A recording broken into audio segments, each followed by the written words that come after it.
اکثر خلک به وایي چې یاره زما د لاسونو خپې میږي کېږي، یاره لاسونه خپې مې رپېږي، په ما باندې یره زر راځي. ډېر خلک اکثر له داسې وایي، موږ له هم راشي چې یاره ډاکټر صاحب ما ته خو دا مسله ده، یریږم ډېر زیات، زړه دړکن مې ډېر زیات تیز شي، لاسونه خپې مې رپېږي، لاسونه خپې مې یخ شي، لاسونو خپو نه مې دم وځي، وجود باندې مې یخه خوله راشي. نو دا د څه علامات کیدای شي؟ یا دا تاسو ته ویل کېږي یا چا ته چې کېږي هغه ته ویل کېږي. نو په دې باندې نن خبرې کوو چې دا څه وجه کیدای شي چې د لاسونو خپې میږي کېدل، دا یره راتلل، د زړه درزا زیاتېدل او د پریشانی، وهم او دا کیفیت، یعنی د انزایټي دا کیفیت دا زیاتېدل، دا څه د وجې نه کیدای شي؟ ټول نه اهم څیز هغه دی جناب وینې کمې ستاسو په بدن کې. تاسو کو ګوري چاته هم چې د وینې کمې وي، هغې کې د فولادو کمې وي، د بي کمپلیکس کمې وي، د فولیک اسید کمې وي. نو د وینې کمې د ټولو نه اهم څیز دی چې د کم د وجې نه د زړه درزېدل زیات وي، د لاسونو خپو رپېدل زیات وي او وجود کې کمزورتیا زیاته وي. نو کم کس ته هم چې دا کېږي د ټولو نه اهم څیز هغه کې د وینې کمې دی. دې سره سره به دته ستړي کېدل، ساه خرابېدل، سټیمنا کمېدل، دا څیزونه ورسره کېږي. بیا اکثر خلک داسې وي چې د هغې د وینې مقدار پوره وي خو هغې کې بیا هم دا وجود رپېدل شو یا انزایټي شوله، دا څیزونه راځي. نو دا اکثر له هغه خلکو ته هم کېږي چې د چا وهم زیات وي، د چا انزایټي زیاتوي، چا پریشاني زیاتوي، اعصابي دباو وي په هغې باندې. نو د اعصابي دباو، ډپریشن او انزایټي دې سره هم دا کېږي. هغه خلکو کې اکثر له بیا ورسره خوب ډسټرب وي، دی له خوب نه ورځي، دی له مختلف قسم خیالونه راځي، دا چې کوم دی نو مختلف قسم وسوسې وله راځي. که داسې بیمارۍ باره کې ووري نو هغه به دته ځان کې ښکاري، که داسې د چا باره کې ووري چې یاره دته څه داسې بیماري ده دته به ځان کې هم هغه څیز ښکاري. دی به همیشه دا سوچ کوي چېرې ما کې څه غټه مسله ده. نو دا څیزونه دی به بار بار بار بار یو څیز باندې سرچ کوي، دی به بار بار په ګوګل باندې، په ډاکټرانو باندې پرچا به ګرځي چېرې ما ته داسې مسلې کېږي. نو دا د انزایټي یا د ډپریشن علامات هم کېدای شي. خو دې سره بیا نور څیزونه لکه په سر باندې بوج راتلل، هغې سره خوب ډسټرب کېدل او دا څیزونه چړچړاپن، غوسه راتلل، دا ورسره زیاتېدی شي. بیا اکثر له خلک داسې چې هغې ته څه خاص ټایم کې هغې ته د لاسونو خپو رپېدل یا وجود رپېدل دا ورسره کېږي او نور دغه دوران کې دی ټیک وي، یعنې دی څه کار کوي، دی پسې دباو کې راغو، دغه ټایم کې د باندې دا رپرپې زیات شي.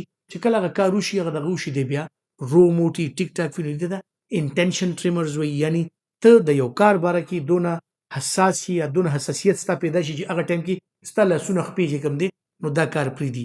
دا خلک اکثر لا که تاسو وګورئ چېرته د داسې اګزام وي، چېرته څه انټرویو وي، چېرته داسې کار وي یا د ده په سر څه غټه ذمهواري وي، نو په هغه ورځو کې به دته دا مسلې کېږي او هغې نه علاوه چې دی فرش وي، د ده د ذهن نه هغه بوج کوشي، دغه ذمهواري کوشي، نو دی بیا روغ موټ وي.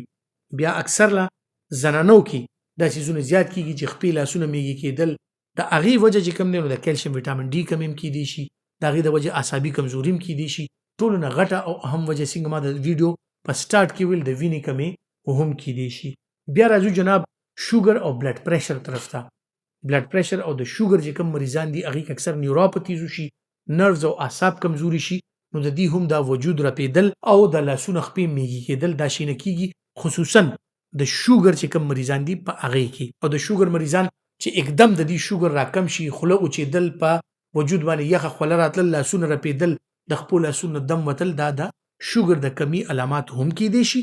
او که مسلسل د شوګر زیات وي نو بیا ورسره وخت سره څه کاله کې د شوګر چې کم د اعصابي کمزورتیا راشي، نیوروپتیز راشي، دې سره هم کېدی شي. نو بیا د ډېرې مودې نه که د چا شوګر وي، انسولین ډیپنډنټ وي، هغه خلکو کې بیا نیوروپتي یا اعصابي کمزوري یا د اعصابو نروز کمزورتیا په وجه هم کېدی شي. بیا بل یو څیز دی عمر سره، وخت تېرېدو سره چې کم زموږ د مشران د ریټایرمنټ عمر ته رسي، د دې انټینشنلي هم داسې وي چې رو د لاسونه رپېدل، لکه د لیکلو دوران کې یا د یو کپ پیاله چې کله د لاس کې نیولې وي هغه ټایم کې د چای روټۍ کوي، دغه ټایم کې خوراک څښاک ټایم کې دغه لاسونه رپېږي، یا چېرته د اوبو ګیلاس راولي نو ته فیل کېږي چې یاره دا څیز رپېږي. خو که دا رپېدل ډېر زیات وي نو بیا اکثر له ګوزن ورته پښتو کې وایي، یعنې پارکینسن ډیزیز، د هغې د وجې نه هم د لاسونه ډېر زیات رپېدی شي. او دا خلک اکثر دونی چې خپلو د کپړو بټنې بندولو ټایم کې هم د لاسونه خپې رپېږي، لیکلو دوران کې یا دې څه اخلي راخلي، یا ایون د خوراک دوران کې هم د لاسونه خپې رپېږي. نو دا د پارکینسن ډیزیز یعنی د ګوزن علامات هم کېدی شي.